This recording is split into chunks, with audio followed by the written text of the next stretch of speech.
All right, now joining us, the radio voice of the Los Angeles Clippers, as well as a Syracuse University graduate, and the guy who did the NFL on Nickelodeon this year, Noah Eagle. Noah, thank you so much for joining us here. First off, we will like to, first off, thank you again for joining us. But I just want to point out that for you doing this during the basketball season, while the Clippers are having games, do they play tonight? Not tonight. Play tomorrow. We've got New Orleans tomorrow in a battle of the Fighting Zions. So for you to do this during the Clippers season, is really special. So thank you so much. Let's jump right into the questions. Josh, so this season, obviously, much different from all the other seasons. This is your second or third season doing the Clippers?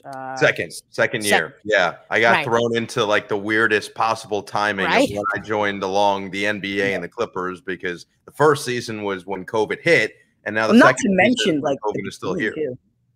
What's that? Sorry, I didn't mean to cut you off there, but not to mention the beginning of the season was all weird. Even before COVID and everything else, like just the whole season last year was weird too. Yeah. So it's different from a normal season, and you really are going to have a different answer to this question than all the other broadcasters, most of the other broadcasters we talk to, because this season, you all have had to adapt through everything. COVID versus a normal season, kind of, what's the difference? What challenges have you had to take on, and how have you adapted to that? Can you kind of just talk about that?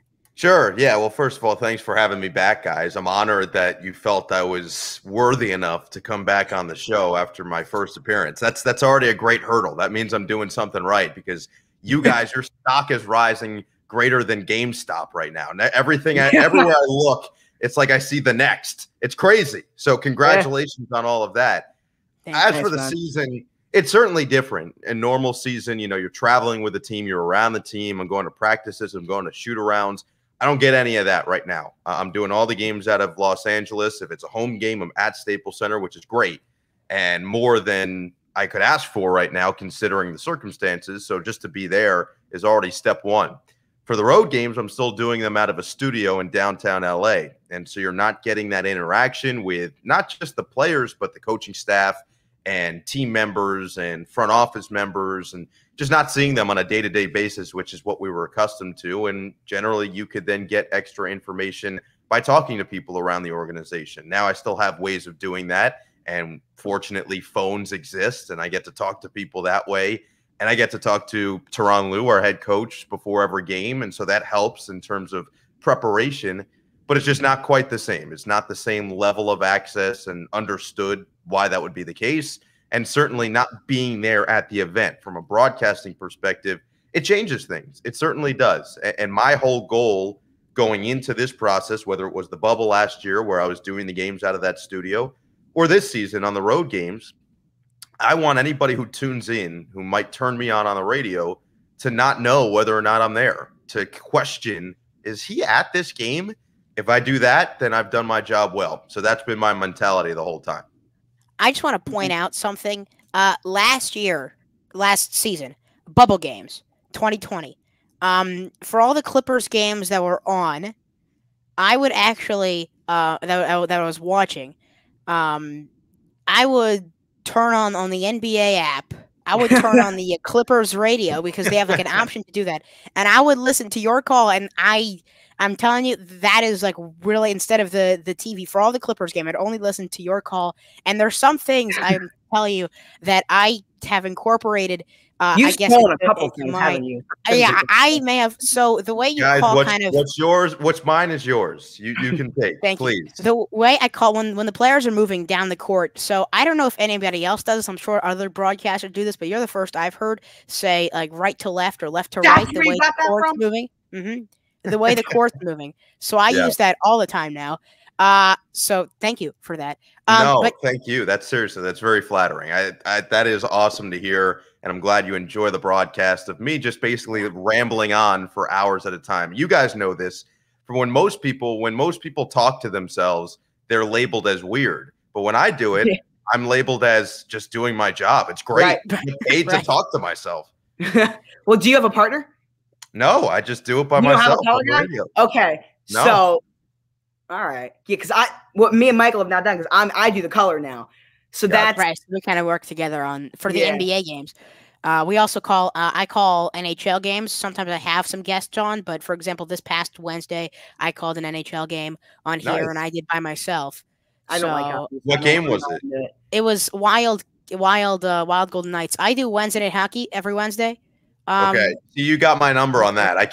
I'm not. I don't think I could just step in and do a hockey game right now. I would need my preparation to be on. Well, yeah, no, obviously I also got the prep. I mean, I barely follow the Wild. Coming into the last week, I probably only knew like 3 Wild players off the top of my head. So it was a wild experience, is what you're saying. Yep, there you go.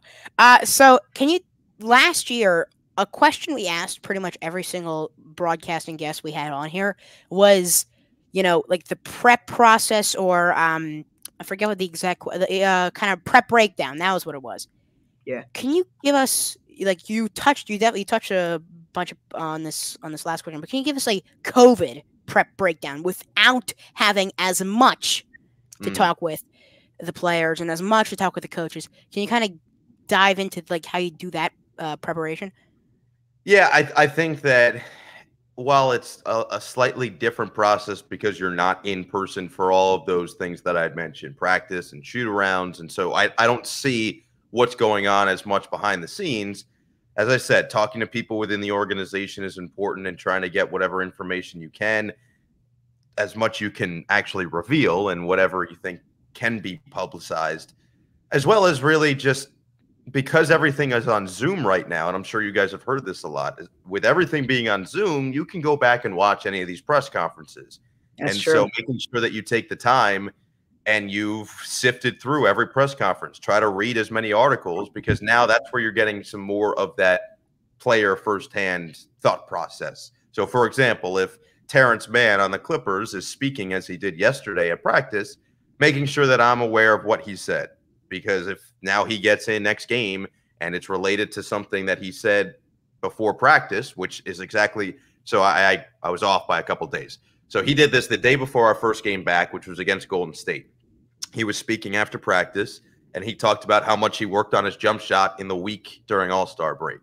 Sure enough, in the game against Golden State, he then takes 2 threes, he makes one of them, and his jump shot looked a lot smoother. So I can talk about, well, he mentioned how much he was working on his jump shot in All-Star break.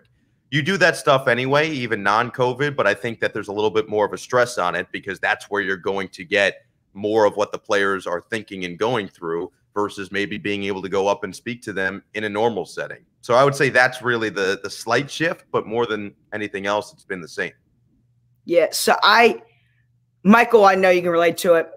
With virtual, whenever we are virtual school, now I'm in person for the most part, but whenever there's virtual school, one of my favorite things is watching these teachers who have no idea how it works try and figure it out. And Tyronn Lue, at least, and I don't really know, you know more than I would, seems like someone that I feel like he would definitely have his struggles with Zoom. Is that correct? I kind of see it. I see it the opposite way, actually. I think Tyronn Lue might be someone that does know how to work Zoom. He does. He definitely does. So we do a variety. Yeah, we do it a variety of ways. Sometimes it depends on whether it's a home or a road game. When I talk to him, if it's a home game, generally he just calls directly and it's on the phone because I'm on the radio, so I don't necessarily need to see him. But actually, ironically enough, for the road games, we do them on the same streaming service you guys use, StreamYard. And so he needs to know how to use StreamYard, and then they size him up from whatever studio they're using for the TV interview, and they put him into the little box that he needs to be put into. But he knows StreamYard perfect. He knows Zoom perfect. Yeah, no, he's really technologically savvy. I think he's younger than people think because he is. That's what I hear. He was in the NBA, what, like 20 years ago? So I mean, yeah, but he didn't retire until around 2010. So he was in the NBA as recently as about a decade ago, and he first got that coaching job with the Cavaliers when he was still in his 30s. He's in his early 40s right now. Yeah, he's only, I think, 43 maybe right now. He's a young dude. Yeah, I mean, I'll be honest with you. The only Tyronn Lue like playing moment I know is the Allen Iverson step over. Yep. That'd be very Yeah, So- it's sad, guys, because that's what everybody knows the highlight about of his him. career. When you hear his name, that's the first thought that'll pop in Right. your head, and rightfully so, because it's such a big Right. moment. Right. The funny part about it, so I've asked him about a lot of this stuff, and mostly Mhm. playing with guys like Kobe and Michael Jordan, because he played with both of them. He played with Kobe in LA, and then he played with Michael with the Wizards. And so I asked him about that Iverson stuff, just not even that specific play, but that whole Iverson got series. Jordan, too. And yeah, and that whole back and forth they had throughout their careers, because TLOU was known for his defense. And that's why he resonates with Patrick Beverley so much, because the way that he had to play was because he was undersized. He's about 6 foot. And so because he was undersized and he wasn't necessarily this ball handling wizard or anything, Yeah. the way he stayed in the league was because he was a tough, hard-nosed defender. And so the funny, or not even funny, but the crazy part about that whole story, and this is really telling to see how that Laker team was, he said that after that series was over, the Lakers won, I think, in 5 games. So Yeah. Iverson won that first game, and then the Lakers dominate the rest of the way. Kobe went up to TLOU, and he said, just so you know, because, of course, everybody was still running with that step over play. He said, just so you know, we don't win this series unless you play the defense that you did on that guy, because he would have went off instead. And he was going off on Derek Fisher. Derek Fisher had no answer for him defensively, but TLOU did. So it's just cool to hear a lot of those stories about some of the greatest players ever. And he's got so many of them, about when he showed up to the gym and he thought he was going to be there first. And sure enough, Kobe was there at 4 a.m. Just so many crazy stories about these guys. So that's been my favorite part about having him as our head coach this year, is being able to hear about some of that type of stuff. And even Kevin Garnett and how he was like, he's got so many stories about some of the most legendary names in the game. See, it sounds similar to Steve Kerr, because he played with so many guys too. Yeah, Yeah, definitely. he coached too. So I have a Michael, question. can we by the way, just real quick, can we switch the Clippers and the NFL one? Can we switch that? Okay, just that's fine. A Yeah. little bit, yeah. So pretty much we're just gonna talk about the Clippers and then Nickelodeon for you, Noah, to know. No problem. What's coming up next?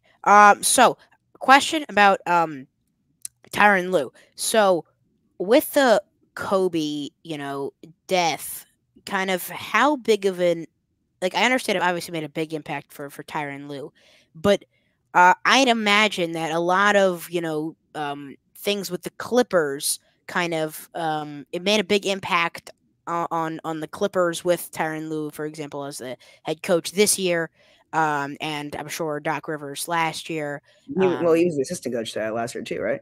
Yeah. Tyronn Lue.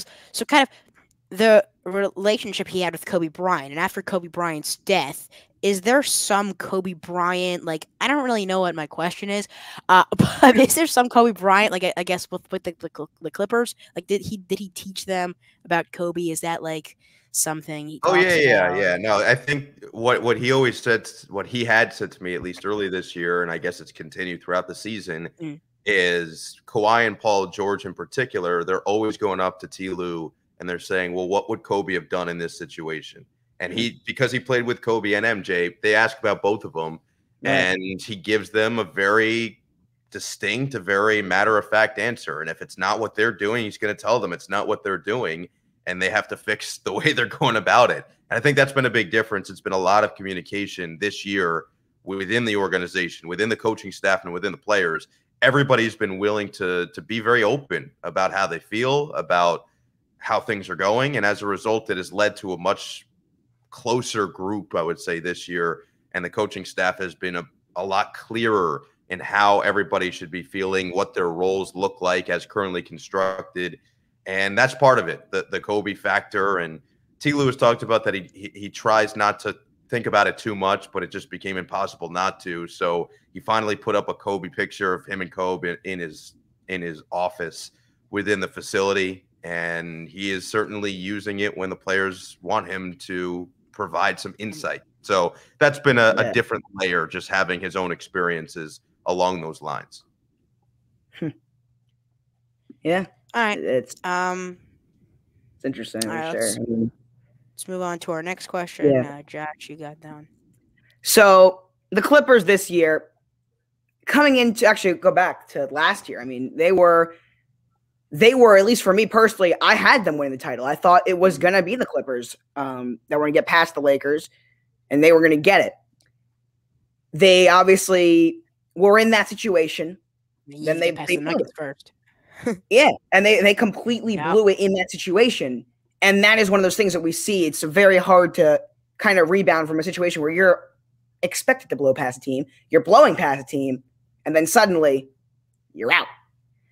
So I actually expected the Clippers to start off slowly this year, which I wouldn't say they started slowly, but I expected around now we would see them to kind of flip the script a little bit. But it seems like a team like Utah, a team like Phoenix, where are the Clippers stand in the West right now? Because it's kind of close right now for sure. Yeah, I mean the audacity for you to have a Ray Lewis jersey on right now is just next level. No, I was hoping for like a Jamal Lewis, not Ray Lewis. Hoping for a Desmond Mason. I would say, look, it's a process, guys. This whole thing is a process, and TLOU and his whole staff and the whole team have been very much in on the process aspect of it. Kawhi Leonard has talked about it throughout the year that it's just going to take some time. I would say the big thing for you guys to know and for everybody to know is that, and TLOU has talked about it pretty publicly, so I'm not breaking any news here, but for anybody who hasn't necessarily closely been following the Clippers, you probably haven't seen this. And this is how he acted, by the way, when he was in Cleveland with the Cavaliers. He's only implemented 25% of his offensive playbook right now. So what you've seen with the Clippers through 39 games, they're 25-14, and he's only implemented a quarter of the offense that's actually going to be in the playbook. That's so are they running that offense, or is it they're running his offense? No, they're running his offense, but it's only like my point is there's going to be more and more and more that defenses don't know what's coming because they have not shown any of it. And it's 39 games in, they're third in the NBA in offensive rating without 75% of his offense implemented. That's a scary thought for the rest of the league. And the other thing that you have to keep in mind with him and how he operates is his defenses are far better in the playoffs than they are in the regular season. If you go if you go back to those Cleveland teams, they were just much better defensively because he has his imprints more on it as the postseason goes on. And TLOU, as he was as a player, even though he's this mastermind offensively, he is a defensive genius. That's what he hung his hat on when he was in Boston as an assistant under Doc Rivers. He was in charge of the defense with Tom Thibodeau. That defense was the best in the NBA. As he moves on to the Clippers and then eventually to the Cavaliers, where he's a head coach, defense was what they wanted to hang their hat on, and they did in the postseason. I think the Clippers, based on the personnel that they have, their defense hasn't necessarily been exactly what we're going to see moving forward. So they're using now this second half of the season. They had a sluggish end to the first half because they were riding high, and they've dealt with some injury and COVID issues. That's been a bit of a problem. So PG missing a couple of weeks with the foot, Patrick Beverley with the knee, Kawhi Leonard missed a couple games with that face issue, and then he had the leg, and then he had the back spasm. So I think the All-Star break came at the perfect time so that they can get healthy. Now Patrick Beverley's going to miss a few games here after the knee re-aggravated in that first game back. But now that their two stars in particular are fully healthy, and I believe I'd have to double check my notes. I believe they're now either 18 or 19-6 when Kawhi Leonard and Paul George play, which in a normal season would be a well above 60 win pace, which is to put in perspective what the Milwaukee Bucks were doing the last 2 years. I think that they're going to be just fine. And I think this second half is going to be very telling as they come together. They continue to build that chemistry. I still think it's the two LA teams to beat in the Western Conference, but I think Utah and Phoenix are both really, really good. I think Dallas and Denver are going to have a much better second half. Dallas in particular. I'm ready. I'm waiting for them to catch fire. You think Dallas? Okay, we'll see. I don't think they're going to catch fire. I don't think they're able to catch up with anyone. I don't really think this is their year to really do much, but I think they're going to start to gel. Yeah, no, they're going to start winning some more games than they did earlier this year. They're already above 500, and Denver, we know, is capable of some great things. So the West is loaded, and Portland's still really good. Golden State's dangerous because of Steph Curry. You've got Zion, you've got Ja. The West is just really, really good. And so those top four teams have separated themselves currently, and I think they will continue to succeed at the level that they've been. I mean, look, Phoenix is on a tear right now. They've won, 18 of 21 games. That's ridiculous. It's ridiculous. And Chris Paul deserves an absolute wealth of credit for everything he's brought to that franchise. Agreed. They're going to be a top 4 seed. Whether or not they can continue that moving forward through the playoffs remains to be seen. But they're scary. They're dangerous because of the personnel that they have. Same with Utah. Utah reminds me a lot of the 2004 Detroit Pistons teams, where Chauncey Billups, Rip Hamilton. I like that comp a lot more than the Hawks ones I've been hearing. I think that's more. I've heard a lot of the 2015 Hawks. I like that one better. I think that's right. So the reason I look at Detroit as opposed to Atlanta to me, yeah, I see the comparisons, but they had like 5 really good players instead of what I think Utah has is 7. I think they have 7 above average players. So they don't have anybody who's top number 1 tier, but Donovan Mitchell slowly getting there. Rudy Gobert is a top 2 tier, top 3 tier at very minimum. He's a perennial all-star defensive player of the year. And then you've got the rest of these guys that are above average. So Bojan Bogdanovic is incredibly underrated. Mike Conley, of course, has been incredibly underrated. Joe Ingles is incredibly underrated. Jordan Clarkson's been out of his mind. And then you've got a guy like Derek Favors, who I think people don't realize just how good he is as a backup center. So when you've got 7 guys, and that's what Detroit was bringing. They weren't necessarily the superstar team, the super team, but they were all above average players, and some of them well above average. And so I see that comparison, but I still think that the Lakers and the Clippers at peak strength, at full strength, are the best 2 teams in the West. Yeah, and there's also a bunch of other. I completely agree with. Yeah, Michael, I want to know what you think about that, because I know you like Utah a lot.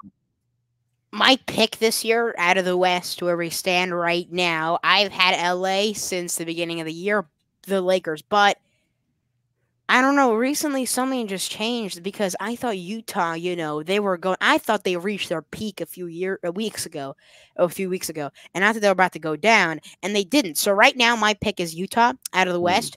Maybe after what you said about Tyronn Lue only running 25% of the third. Well, so in the NBA. right to that point. So let's just, if you look back at the last time that the Jazz and the Clippers played, where the Clippers beat them at Staples Center. TLOU employed a bit more of what we're going to see down the stretch into the postseason in the 4th quarter against the Jazz, where he put Marcus Morris at the 5 at the center, and he made Rudy Gobert come out to the perimeter. Rudy Gobert was guarding Patrick Beverley in the 4th quarter of that game. The Clippers were scoring every time down the floor because Rudy Gobert wasn't in the paint to protect the rim. I think we're going to see more of that against Utah as the season goes on. Well, I do think they can also adjust, and I think Rudy could make life difficult if he just dominates on the glass. Yes. But that to me was at least telling that they can be beat when you match up Hunt the right way. Right. If you put Gobert on Beverly, that paint's gonna be wide open. Wide open. Yeah. Especially when you got Kawhi and Paul George on your team. Kawhi in particular. I have a few follow-ups here about the Clippers. So the Clippers are soon going to be engaging in I'm pretty sure it's I guess we can call it a rebrand, a new stadium, right? I believe. Oh, yeah, I forgot about this. A couple years away. Couple years, right? So for you, like, how are you kind of preparing your mind, I guess, for movement of like permanent movement? I'm excited. Everybody in the organization is excited because it gives the Clippers their own home for the first time basically in forever, in a long time, since they moved out to LA. Right? Yeah, since San Diego. And so now you've got your own home. You've got your own place, and it's going to be right next to where the Chargers and the Rams play, which has been – I'm still excited to see what that thing looks like. SoFi Stadium. It's apparently next level impressive. So hopefully this year there will be fans allowed, and I'll be able to catch a game over there, but it's going to be right there. So it's going to be similar to the Meadowlands in New Jersey, where at the time when I was growing up, you had the Nets playing there at Continental Airlines Arena, which was then eventually Izod Center. And then right next to it, you have what was Giants Stadium is now MetLife Stadium, where the Jets and Giants play. And so all of it was in this one center. They've now built this mega mall next to all of it as well. So the Nets don't play there anymore, but they've got a mall. They still do concerts. And then, of course, the Jets and Giants play there. It's going to be similar here, where the Rams and Chargers have their stadium. The Forum is still going to be there, which Steve Ballmer purchased now, and they're going to have concerts there almost every night. Then next to all of it, in almost like a triangle, You're going to have our stadium in Inglewood, which still doesn't quite have a name yet, but will have one when it's time to be put up in 2024. Right. So just having their own identity and having, as a team and an organization, your own home is important, because that's not the case right now. You share it with the likes of the Lakers and the Kings and the Sparks and whoever else. And so, yeah, to have it for yourself and just, it's going to be theirs, and that's important. I think that's exactly what you just said. That last part, it's going to be theirs, because that'll be, I think, like little brother. Just said it. That's the moment where they shed that little brother label, because they won't be in the same place. Like, I think it's, yeah. I mean, look, guys, to be honest, I grew up in New York, as you know, or New Jersey, but just outside of New York, about 25 minutes away. And so I saw it with the Knicks and Nets. I don't think that you will ever shed that feeling. And I think the Clippers know that. Steve Ballmer knows that. He's not necessarily trying to shed it, but he's just trying to create his own alley. So it's not as blatant. It's not as glaring. So to your point, moving out of the building is the first step in doing so. And I think the misconception from people, guys, is that Steve Ballmer is trying to steal Laker fans to become Clipper fans. It's not what he's trying to do. He understands that people have been Laker fans their entire lives, and that's how it is. What he wants to do is, for the younger generation coming up, maybe he can entice them to join the Clipper side of things. And if that's the case, then they grow up with it and they can pass it down to their kids and their kids from there. So it's a process, but this is the first step in that process. Yep. Yeah. Of course, except for when those Lakers fans were Warriors fans for a couple of years. Better than that. I think you're referring to LeBron James fans, not Lakers fans. Yes. I had to. But one quick thing. I want to circle back to Tyronn Lue, because Doc Rivers, I remember when he got fired, I remember DMing you pretty much immediately, because I was shocked by that. I mean, I know there were a couple of rumors about it, but I don't know about you. I really did not see it coming. Seeing him be as successful as he's been in Philly, what do you think about, looking back on that move? Like, what do you think about getting rid of Doc Rivers now? Because it's worked out for both sides, and it was a mutual agreement. It wasn't that they just said, "Hey, we're letting you go." This was a week long, at minimum, if not couple weeks, conversation between Steve and Doc of, okay, what's the best way to move forward for the both of us? And they eventually landed on, you know what, if we move on, that's going to be the best for both sides here. And it's worked out that way. Doc is having incredible success in Philadelphia. He's got a great team and a chance to compete for a title on the East Coast in the Eastern Conference. And Tyronn Lue has already left his imprint so far on the Clippers this year. And the offense is different. It's ball movement. They're having legitimately one of the best three-point shooting seasons of all time. They're second all time in three-point percentage for a season. We're now more than midway through. They're second all time, but they have more than double the attempts of the team that was first, which was the Charlotte Hornets from the mid-90s, in a season that the three-point line That's what they're trying to do.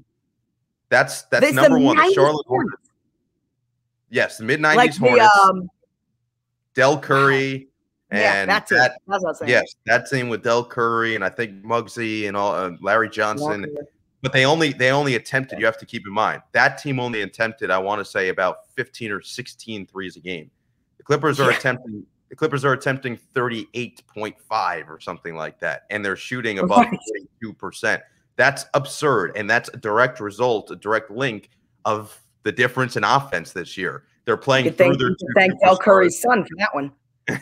Yeah, they're playing through their two. And speaking of, the Clippers are shooting better. The third best team in history, three-point percentage, was the Warriors team that won 73 games. The Clippers are shooting better than that team.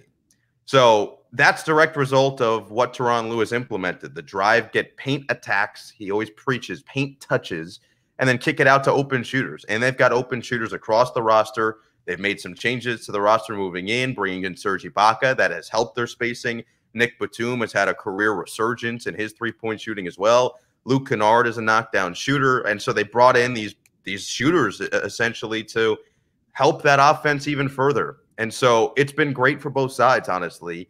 And we miss Doc. I miss Doc. I mean, I've told you guys how I feel about him. And I thought when the season ended, we were just going to be running it back. I think we all felt that way. But as said, it was a mutual decision between the two parties, and they eventually just figured out, you know what, it's best for both of us if we move on and take the next step. So we all are wishing him nothing but the best, and we would love to meet him later on in the season if that's what it comes to. Yeah. You know, you always hear that term mutual, and it almost never seems mutual. But yeah, it really did this time. It was one of those very few times where you see mutually parting ways, and it actually seemed mutual, which never happens. No, they took the time. You know, they took the time to really hash it out, which is important. Yeah.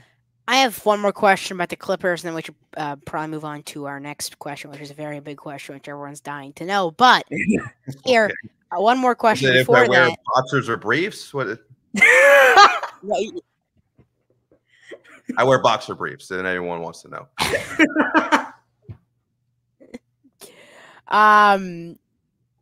You'll see. But we'll see the question in a few minutes. But I have a question about the Luka Doncic buzzer beater. Okay, yeah. In the bubble, which was against the Clippers.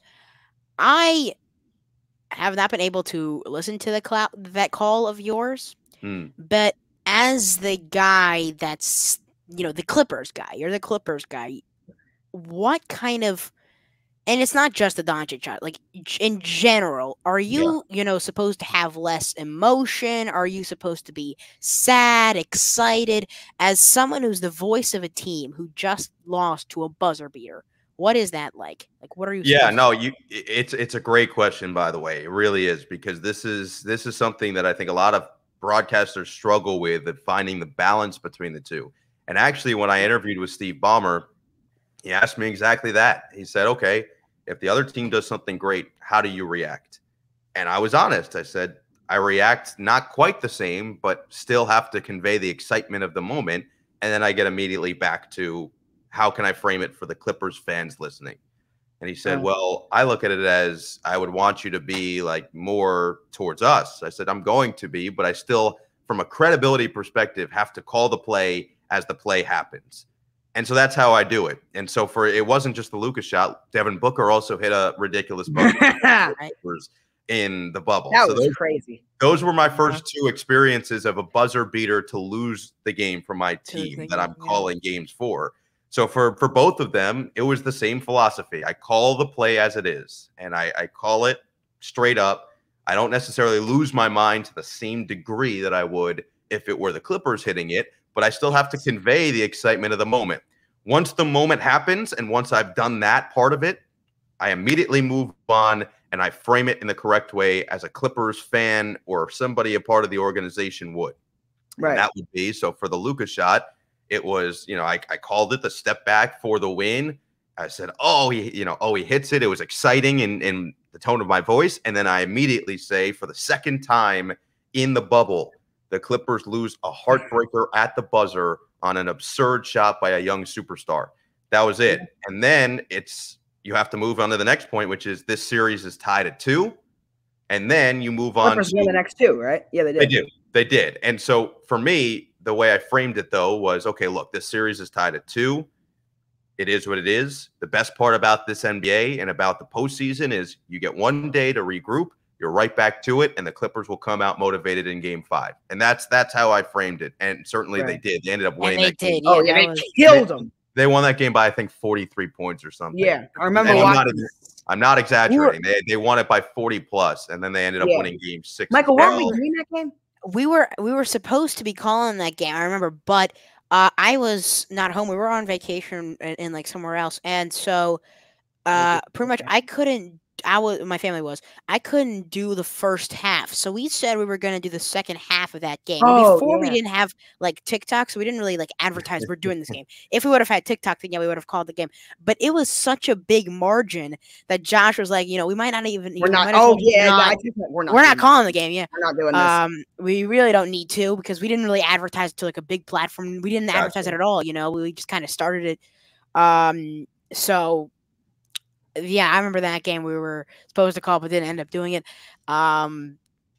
You're obviously required to do it, and you were obviously happy to do it. So yeah, that game was one I remember. All right. let's go to our next question. Okay, so it's about the NFL and Nickelodeon because people, the people that listen to the Clippers, like most people, I'm sure probably know you from the Nickelodeon thing. Is that would that be? Am I making the right assumption there? No, I mean you're not making any. I don't know if people know me quite yet. If they do, then it's from. We're getting there. You were trending on Twitter on that game. I know. I got a lot of messages. Right. A lot of messages about me trending on Twitter, which I guess I can retire now. I've accomplished. Yeah. That's gotta be pretty cool. Yeah. So the question everyone wants to know is, how did you get the Nickelodeon on NFL job? Yeah. No, I do. I have been asked this a lot. How did it all come together? It was so new, and so they were figuring out what would make the most sense. And so, crazy enough, and this is part of this pandemic, it's just how things have really ebbs and flows and fitting things together. And so I had actually been scheduled to do, if the Clippers had lost in the second round, which they ended up doing, I was scheduled to then go to Paris for the French Open tennis tournament and call it with Tennis Channel, who I worked for as well. And so that just as an aside, so because it plays into how it all came together. Yeah, okay. And so I got a call a few weeks prior to that from CBS Sports, and they had been talking to my agent, and so they had told me this was coming. They were going to call and just pitch me this idea. And so this was months and ahead of time. I mean, think about it. This was what, August or so, somewhere around there. So I late August, and the game wasn't happening until January. And so they called me and they said, look, this is the deal. We think you'd be the right guy to do it. We know what you're capable of. You're young. You can appeal to a lot of different people. We think you'd be really good for it. We're going to pitch you to Nickelodeon. Would you be in on doing it? I said, yeah. This is literally like my dream. No, I would not like to do a playoff game. Yeah, and actually, you know what? No, thank you. I'm going to sit at home, eat a bag of Cheetos, and watch the game myself. I'm good. No, I was like, yeah, absolutely. 100%. I'm all in. As long as the schedule permits, I'm all in on doing it. So I said, look, we don't know when the next NBA season is going to start. But at the time, we had heard it was going to be Martin Luther King, which was after January 10th, which is when this game was scheduled for. I said, it shouldn't be. The season probably isn't starting until after this game, so we're going to be fine. So he said, okay, well, let me pitch you to Nickelodeon. I'll let you know. Then they call me back or shoot me a message. They said, Nickelodeon wants to talk to you and meet you. I said, okay. They said, over Zoom. I said, all right. They said they can only do this day. Well, it happened to be the day that I was leaving to go to Paris. So it worked out timing wise where they could do it before my flight, which was right around noon. I talked to them at 9 or 8 in the morning, and we just talked over Zoom, and they asked me about myself, if I watched Nickelodeon growing up, which they said was not a requirement, but I did. I loved Nickelodeon growing up. I had all these stories about my childhood and things that have happened with me and my sister as a result of some of their shows, and I think they liked it. So they must have liked it enough that they believed I was the perfect, not the perfect, but the person to do it. And so once they gave the okay, then we had the green light to go forward. So now we're getting more and more murmurs that the NBA season is going to be starting before Christmas. And so now I'm like, oh no, this could be a conflict where we could have a game that falls on this day. So now I had to go to the Clippers and say, look, this was, and my agent did this, but they said, this is an opportunity. It's a one-off. He might have to miss a game. And they said, no, I don't know if he should miss a game. They explained it back and forth, then they got a better understanding for what it was. And they said, oh, okay, yeah, we get it. Absolutely. He can absolutely do that. Not a problem. We support him 100%. The Clippers have been amazing about supporting me and anything else that I do outside of just the Clippers, which they don't have to do, but they do anyway, because that's the type of organization that they are. So that's awesome. A great organization for sure. 100%. And I really, seriously, it really means a lot to me that they support me like that, and that they were willing to support me in this sense. And we had a game that day, and they still were willing to support me doing it. They all sent me very good luck messages and great job messages throughout. But yeah, that's really how it all came together. And we did one rehearsal over the computer, but that was really it. We really hadn't been together until we got to New Orleans. All of us who were on the broadcast, Nate Burleson, Gabby Nevaeh Green, and Lex Lumpkin, who I need to find out. I thought it was a fake name. Like I didn't think. Lex Lumpkin. It's real. It's real and it's spectacular.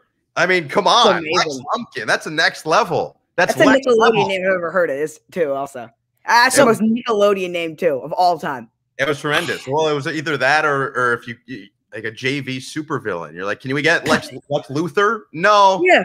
You get Lex Lumpkin though. Like, yeah, nice. But he was I loved him. He was awesome. He was a positive energy, radiating just happiness and excitement. So it was amazing, guys. It really was. And I was just glad that people seemed to enjoy it. Yeah. Yeah. I go ahead. Okay. I we said at the same time. I have a question. So you worked with obviously Nate Burleson, but also how was it like working with Nickelodeon stars, calling a football game with non-football people for, not necessarily for football people? Yeah, it was calling a football game. Kind of, it helped, honestly. It really did, because the way I looked at it was they're trying to combine the two worlds, and that's what they're trying to appeal to. They're trying to appeal to sports fans, but they're also trying to cultivate a completely new audience. And so for me, my job was to figure out how to include everybody within that. So not just Nate and myself talking about the game, but how can we include Gabby, who was standing next to us, who had never been to a football game before. It was literally her first football game that she had ever been to. And so she's learning on the fly, and we're almost trying to teach and whatnot. And that was mostly of the goal as well of the broadcast, was to teach and to inform people who had never watched football before. And that's not just kids, but that's adults who maybe don't know the rules of football. And I got so many messages from people saying this was the first game I could actually sit through and watch the entire thing because I understood what was happening. And that means that we did what we were supposed to do. And that's all we set out to do, that and have fun. That was really, we looked at each other before the game. Yeah. I looked at Gabby, who is right around your age, by the way. I looked at her. I said, look. How old is she? She's 15. So she's close to her. So she's literally right in between us. Yes. Right between, yeah. Yes. So I looked at her. I looked at Nate. I said, look, let's just have fun. That's it. Nate goes, yeah, absolutely. Gabby says, okay, yeah, whatever. I'm just going to follow you guys. And so we went from there. And if we threw it down to Lex, we knew it was going to be Lextricity. I mean, it was absolutely he's hilarious, unreal. Oh, he's a legend. He's a legend in the making. So is Gabby. They're both awesome. So how old is he? Lex, I think, is 14 now. Oh, so he's your age, Michael. Yeah. Okay. Exactly. There you go. Exactly. Wow. Yeah. They're young, but they're doing their thing just as you guys are, and it was fun to have them there because it was a good glimpse into potentially. Nate and I could, I would say, strike the reason. I know I'm going in a bunch of different tangents. The reason that it seemed like adults seemed to enjoy the game was because of the nostalgia factor. And Nate and I could strike that nostalgia chord in a lot of the adults watching. What Gabby and Lex could do is bridge the gap now to the kids' generation coming in. And so we could rely on them to help appeal to the kids. So it was awesome. It was great having them. Can I get on Nickelodeon? I wish I had that type of pull because you guys would be among my first calls. Oh, wow. Thank you. I also noticed quickly Nate Burleson explaining football in a way of elementary kids. Yeah. Came way too easy for him. Well, he's got kids. He's got kids around that age. He's got kids that really reigned through from elementary through high school. And so what he did is he just sat down with them and he said, tell me everything. And they just told him everything about Nickelodeon. And so he had all the knowledge of the current shows. Me and him had the knowledge of like the earlier. Let me ask you guys this, because different generations, not by that much. You're not that much. No, you're not that much younger than me. But what did you guys watch Nickelodeon growing up? Not that much. My friends did. I would say my friends probably watch it more than I did personally, but it was definitely a big thing. I was a Disney Junior guy. You were Disney. Okay, understood. Yeah, same here. What were the Nickelodeon shows though during your era? They're all on.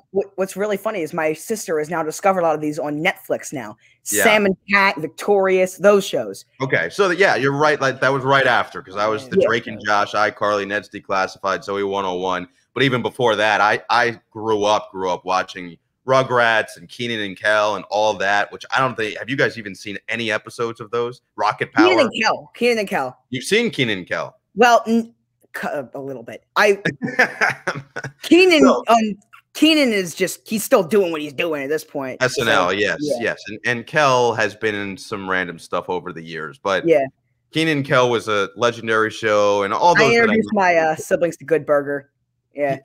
That was it. And that whole movie, if you guys have ever seen the movie, stems from Nickelodeon. And so my favorite part about getting ready for the game was seeing all the different generations of Nickelodeon, right? So we got to ask all the players what their favorite shows from Nickelodeon were growing up, and hear like Jimmy Graham, who's in his mid-30s now, talk about the shows he liked growing up. Nate could talk about the shows he liked growing up. I could talk about the shows I liked growing up. So we got to hit pretty much every generation of Nickelodeon. Right. It was so cool to see.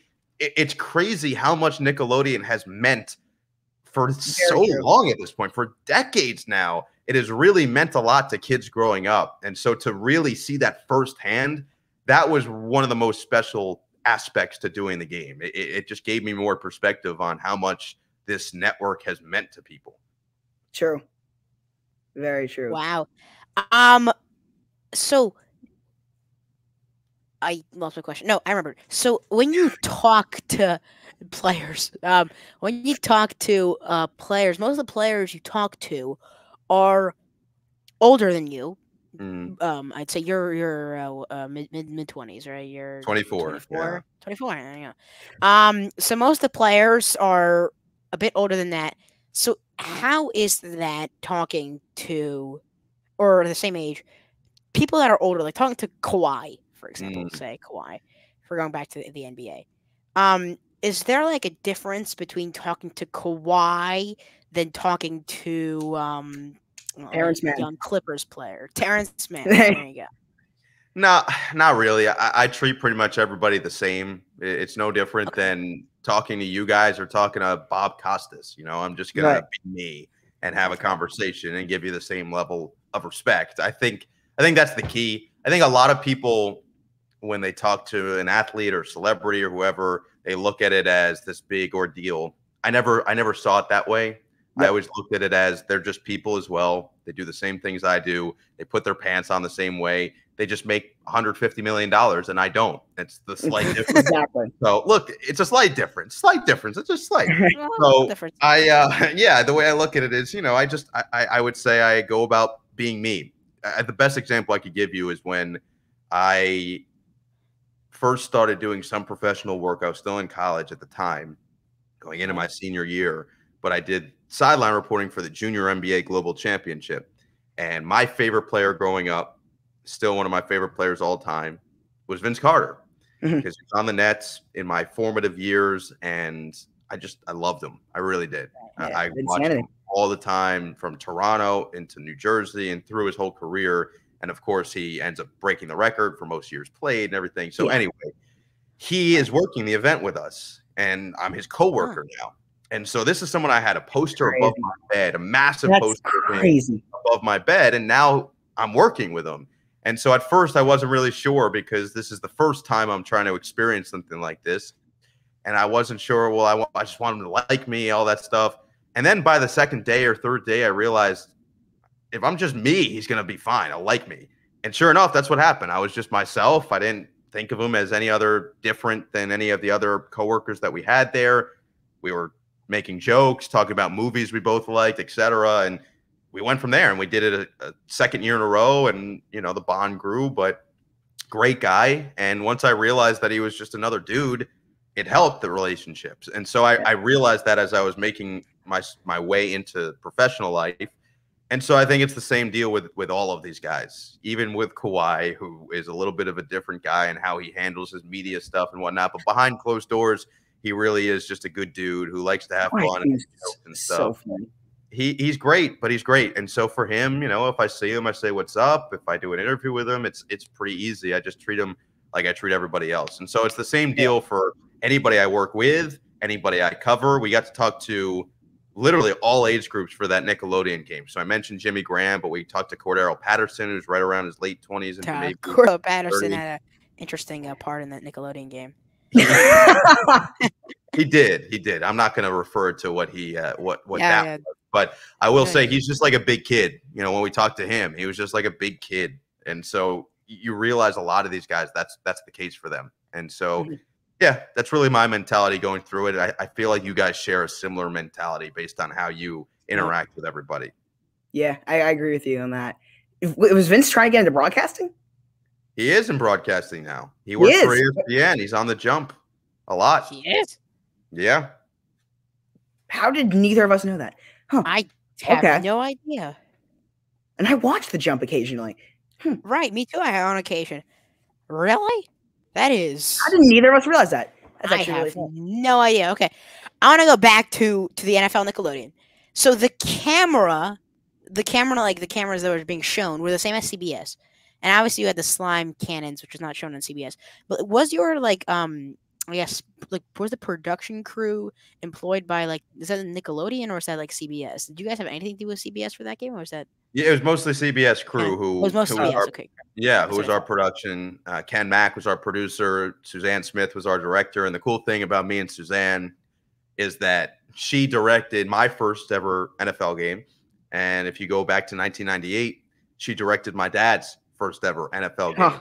And so the full circle moment, it was really awesome. I've known Suzanne for a long, long time. I've known Ken for a long time as well. So to have that familiarity for me just made my life even easier.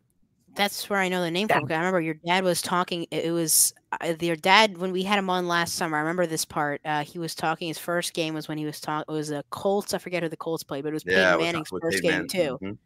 Right. Yep. And so I remember because he said Colts Dolphins, and then I remember watching that because I remember knowing that, and I go, that was Peyton Manning versus Dan Marino. Yeah. Yeah, but I mean, keep in mind, this is Peyton Manning's first game. You have no idea how he was going, and he did not play well. He didn't play well as his whole rookie year. Yeah, they went 3-13 in Indy as a rookie, and so he just happened to get it by luck. It was these two young guys. My dad looked incredibly young at the time, and he wasn't even that young. But if you go back to look at it, I'm like, really? Is that the same person? I'm serious. And sure enough, it is. It's him, different glasses, but same dude. And it's just funny how, and this is true with all broadcasters, when you go back and watch or listen to some of their early stuff, just sounds so different as well. He sounds like a different guy. Someone tagged me on a tweet recently of a Nets game he did against the Lakers when it was Kobe and Shaq and Nick Van Exel and that Lakers team. It was one of Shaq's first years in LA against the Nets, but just before they got Jason Kidd and that whole era. So it was mid to late 90s. And it just sounds like a different guy. Like it sounds like him, but not quite. And so it's a good reminder for myself. It's a good reminder for any of us who are in this, that you're never a finished product and you're going to sound different 1 year, 2 years, 3 years from now than you do right now. And so I always remind myself like, yes, Michael, I remember me during the summer. What's that? I said I was re-listening to the interview that we did with your dad a few weeks ago. My voice was well, it's also because you're 13. So much more high pitched than it is now. And this was just a few months ago. This was less than a year ago. Do you want to go through the anatomy of the male body? Yeah, but say, Michael, you're 13. You want to do a I know, but it just puberty? People no, but people kind of just say so. It becomes it became like a joke at this point. Yeah, but it's just funny because I think a lot of people just assume that you're done with that type of stuff by the time you get into college or into your 20s, but you're not. Even it's funny because I go back and I'll watch a lot of these movies, maybe from 80s or 90s, and you see actors who are super well known early in their career. They look and sound different than they do right now. It's just funny how that all works. And so I always love going back and watching some of my dad's old stuff because it just reminds me of me, honestly. It does. That was the thing is I remember seeing that you were trending when you were trending Twitter. I went to see what people were saying about you.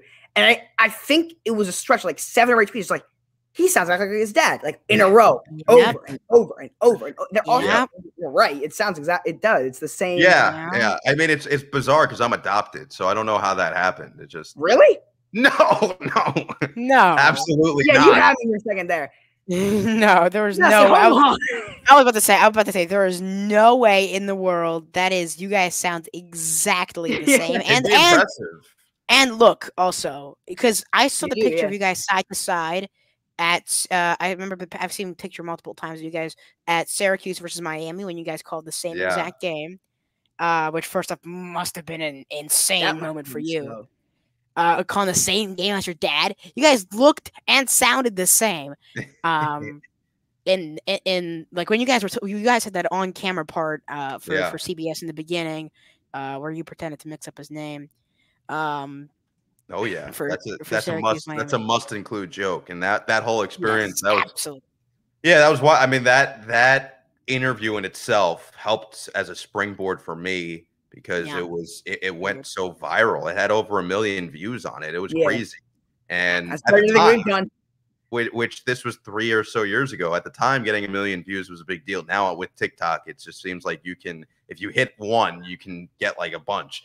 Now at that point, 1 million views on Twitter was ridiculous, and so that was awesome. And I had a lot of messages. But that whole experience, I got there, and they just said, "Dude, you're going to interview your dad." I'm like, "What?" They go, "Yeah, just interview."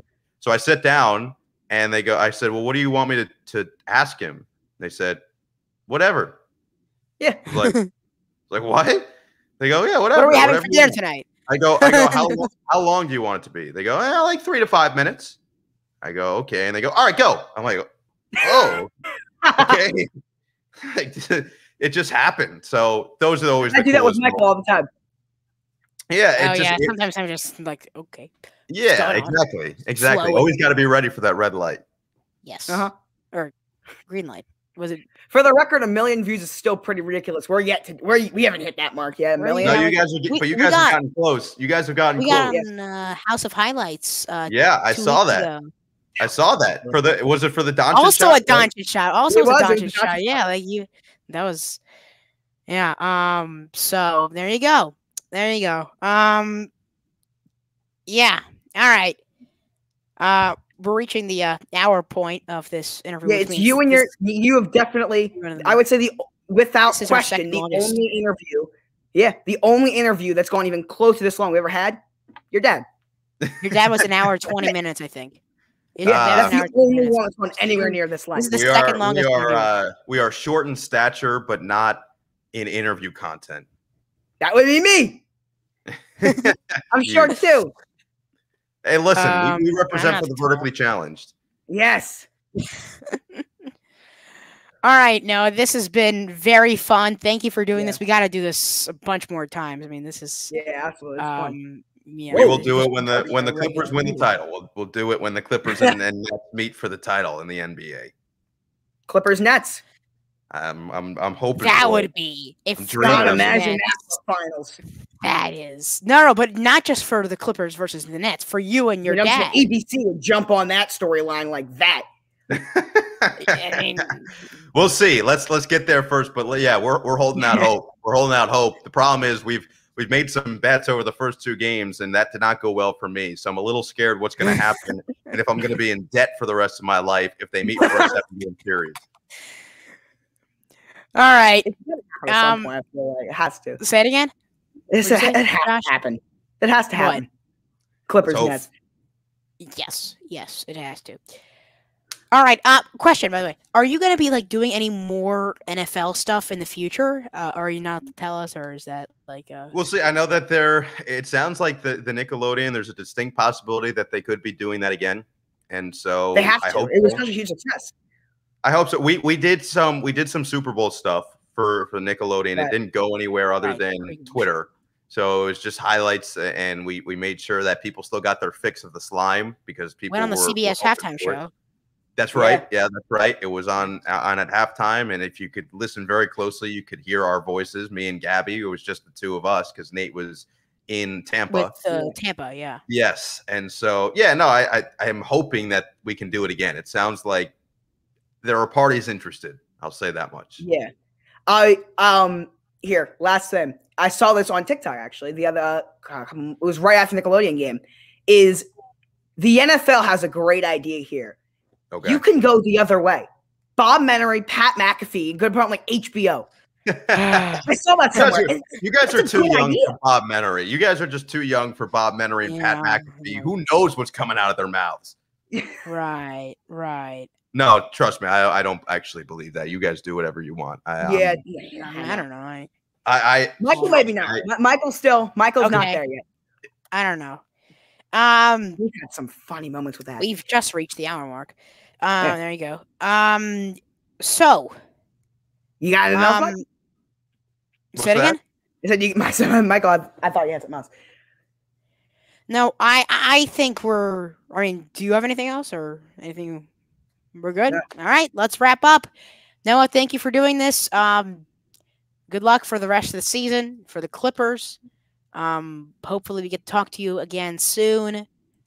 And yeah, I'm gonna hit end and broadcast. So thank you so much for doing this with us. Really appreciate it.